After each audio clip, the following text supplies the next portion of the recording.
दोस्तों, भगवान श्री कृष्ण की नीति के चलते अर्जुन के पुत्र अभिमन्यु को चक्रव्यूह को भेदने का आदेश दिया गया। यह जानते हुए भी कि अभिमन्यु चक्रव्यूह भेदना तो जानते हैं, लेकिन उससे बाहर निकलना नहीं जानते। दरअसल अभिमन्यु जब सुभद्रा के गर्भ में थे फ्रेंड्स, तभी चक्रव्यूह को भेदना वह सीख गए थे, लेकिन बाद में उन्होंने चक्रव्यूह से बाहर निकलने की शिक्षा कभी नहीं ली। अभिमन्यु भगवान श्री कृष्ण के भांजे थे। भगवान श्री कृष्ण ने अपने भांजे को दांव पर लगा दिया था।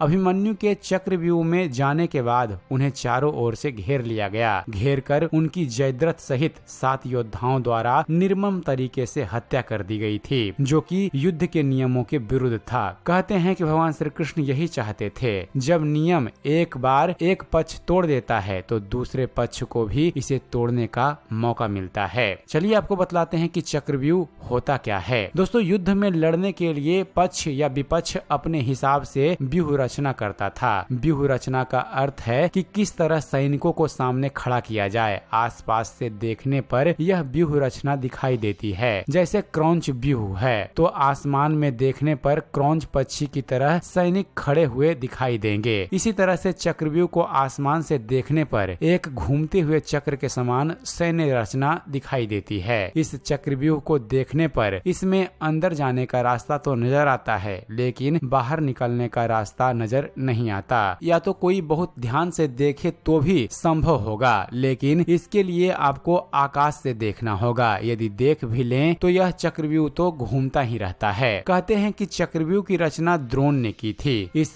व्यूह को एक घूमते हुए चक्के की शक्ल में बनाया गया था। जैसे आपने स्पाइरल को घूमते हुए देखा होगा। कोई भी नया योद्धा इस व्यूह में खुले हुए हिस्से से घुसकर वार करता है या किसी एक सैनिक को मारकर अंदर घुसता है, यह समय क्षण भर का होता है, क्योंकि मारे गए सैनिक की जगह तुरंत ही नया सैनिक ले लेता है। अर्थात योद्धा के मरने पर चक्रव्यूह में उसके बगल वाला योद्धा उसका स्थान ले लेगा, क्योंकि सैनिकों की पहली कतार घूमती रहती है। जब कोई अभिमन्यु जैसा योद्धा व्यूह की तीसरी कतार में पहुंच जाता है, तब उसके बाहर निकलने के रास्ते बंद हो जाते हैं। यदि वह पीछे मुड़कर देखेगा तो पता चलेगा कि पीछे तो सैनिक की कतारबद्ध फौज खड़ी है। व्यूह के घुस जाने के बाद अब योद्धा चौथे स्तर के बलिष्ठ योद्धाओं के सामने खुद को खड़ा पाता है। इस चक्रव्यूह में योद्धा लगातार लड़ते हुए अंदर की ओर बढ़ता जाएगा और थकता भी जाएगा, लेकिन जैसे जैसे वो अंदर जाता जाएगा, अंदर के जिन योद्धाओं से उसका सामना होगा वो थके नहीं होंगे। ऊपर से वे पहले वाले योद्धाओं से ज्यादा शक्तिशाली व ज्यादा अभ्यस्त भी होंगे। शारीरिक और मानसिक रूप से थके हुए योद्धा के लिए एक बार अंदर फंस जाने पर जीतना या बाहर निकलना कठिन हो जाता है। अभिमन्यु के साथ भी यही हुआ था। अब आपको बतलाते हैं उस दृश्य का वर्णन कि कैसे फंसे थे अभिमन्यु चक्रव्यूह में। दोस्तों, कोई भी योद्धा व्यूह की दीवार को तोड़कर अंदर जाने के लिए सामने वाले योद्धा को मारकर अंदर जाने का प्रयास करेगा, लेकिन वह तभी अंदर जा पाएगा जबकि मारे गए योद्धा की जगह कोई दूसरा योद्धा ना आ पाया हो। इसका मतलब यह है कि उसे सामने खड़े योद्धा को मारकर तुरंत ही अंदर घुसना होगा, क्योंकि मारे गए योद्धा की जगह तुरंत ही दूसरा योद्धा लड़ने के लिए आ जाता है। इस तरह यह दीवार कभी टूटती ही नहीं है। दीवार को तोड़ने के लिए ठीक सामने वाले योद्धा को मारकर अंदर के योद्धा को भी मारते हुए अंदर घुसना होता है, लेकिन नया या अनभिज्ञ योद्धा अगल बगल के योद्धाओं से ही लड़ने लग जाता है। अभिमन्यु चक्रव्यूह में घुसना जानते थे। उन्होंने सामने वाले योद्धा को मारा और बहुत ही थोड़ी सी देर के लिए मिली खाली जगह से वह अंदर घुस गए। घुसते ही यह जगह फिर से बंद हो गई, क्योंकि मारे गए योद्धा की जगह किसी अन्य योद्धा ने ले ली थी। अभिमन्यु दीवार तोड़ते हुए अंदर की ओर घुस गए, लेकिन वह पीछे यह भी नहीं देख पाए कि दीवार पुनः बन गई है। अब इससे बाहर निकलना मुश्किल होगा। वह दीवार पहले की अपेक्षा और ज्यादा मजबूत होती है। प्रारंभ में यही सोचा गया था कि अभिमन्यु व्यूह को तोड़ेंगे और उनके साथ अन्य योद्धा भी उनके पीछे से चक्रव्यूह के अंदर घुस जाएंगे, लेकिन जैसे ही अभिमन्यु चक्रव्यूह के अंदर घुसे और व्यूह फिर से बदला और पहली कतार पहले से ज्यादा मजबूत हो गई, तो पीछे के योद्धा भीम, सात्यकी, नकुल, सहदेव कोई भी चक्रव्यूह के अंदर नहीं घुस पाए। जैसा कि महाभारत में द्रोणाचार्य भी कहते हैं कि लगभग एक ही साथ 2 योद्धाओं को मार गिराने के लिए बहुत कुशल धनुर्धर चाहिए। युद्ध में शामिल योद्धाओं में अभिमन्यु के स्तर के धनुर्धर 2-4 ही थे, यानी थोड़े ही समय में अभिमन्यु चक्रव्यूह के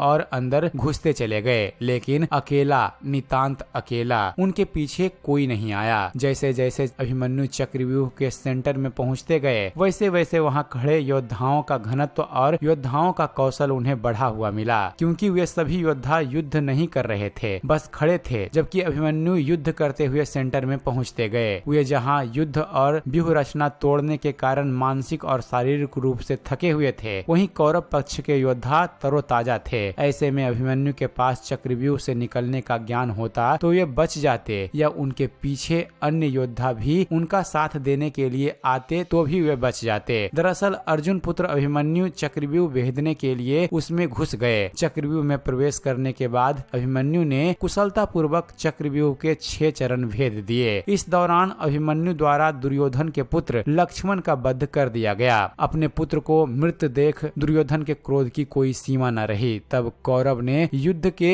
सारे नियम ताक पर रख दिए। 6 चरण पार करने के बाद अभिमन्यु जैसे ही चक्रव्यूह के 7वें और आखिरी चरण पर पहुंचे तो उसे दुर्योधन, जयद्रथ आदि 7 महारथियों ने घेर लिया। अभिमन्यु फिर भी साहस पूर्वक उनसे लड़ते रहे। सातों ने मिलकर अभिमन्यु के रथ के घोड़ों को मार दिया। फिर भी अपनी रक्षा करने के लिए अभिमन्यु ने अपने रथ के पहिए को अपने ऊपर रक्षा कवच बनाते हुए रख लिया और दाएं हाथ से तलवारबाजी करते रहे। कुछ देर बाद अभिमन्यु की तलवार टूट गई और रथ का पहिया भी चकनाचूर हो गया। अब अभिमन्यु निहत्था थे। युद्ध के नियम के तहत निहत्थे पर वार नहीं करना था, किंतु तभी जयद्रथ ने पीछे से निहत्थे अभिमन्यु पर जोरदार तलवार का प्रहार किया। इसके बाद एक सातों योद्धाओं ने अभिमन्यु पर वार कर दिए। अभिमन्यु वहां वीर गति को प्राप्त हो गए। अभिमन्यु की मृत्यु का समाचार जब अर्जुन को मिला तो वे बेहद क्रोधित हो उठे और अपने पुत्र की मृत्यु के लिए शत्रुओं का सर्वनाश करने का फैसला किया। सबसे पहले उन्होंने कल की संध्या का सूर्य ढलने के पूर्व जयद्रथ को मारने की शपथ ले ली। और अंत में बात करते हैं फ्रेंड्स कि कैसे तोड़ते हैं चक्रव्यूह को, उसके बारे में जानकारी। दोस्तों, कुशल योद्धा देखता है कि बाहर की ओर योद्धाओं का घनत्व कम है, जबकि अंदर की योद्धाओं का घनत्व ज्यादा। घनत्व को बराबर या कम करने के लिए यह जरूरी होगा कि बाहर की ओर खड़े अधिक से अधिक योद्धाओं को मारा जाए। इससे चक्रव्यूह को घुमाते चलाते रखने के लिए अधिक से अधिक योद्धाओं को अंदर से बाहर धकेलना होगा। इससे अंदर की तरफ योद्धाओं का घनत्व कम हो जाएगा। पहली नुमा इस व्यूह रचना में योद्धाओं के स्थान परिवर्तन से ये पूरा घूम जाता है। निश्चित ही फ्रेंड्स, एक कुशल योद्धा को यह भी मालूम होता है कि घूमते हुए चक्रव्यूह में एक खाली स्थान भी आता है जहां से निकला जा सकता है। यह भी कि वह अपने बल से हर कतार के एक एक योद्धाओं को मारते हुए बाहर निकल आए। तो दोस्तों, यह थी जानकारी चक्रव्यूह के बारे में कि चक्रव्यूह कैसे तोड़ा जाता है, चक्रव्यूह क्या है और कैसे चक्रव्यूह में वीर अभिमन्यु की मृत्यु हुई थी। उम्मीद करते हैं फ्रेंड्स आप सभी को हमारा यह वीडियो पसंद आया होगा। अगर वीडियो पसंद आया हो तो वीडियो को लाइक और शेयर करना ना भूलिएगा। और दोस्तों, ऐसे ही ज्ञानवर्धक वीडियो देखते रहने के लिए आप हमारे इस चैनल ज्ञान मंथन को सब्सक्राइब जरूर कीजिएगा। आप हमारे इस चैनल को सब्सक्राइब कीजिए और हम आपके लिए ऐसे ही ज्ञानवर्धक वीडियो लेकर आते रहेंगे। तो फिर जुड़े रहिए आप हमारे इस चैनल के साथ और देखते रहिए, जानते रहिए। धन्यवाद। जय हिंद।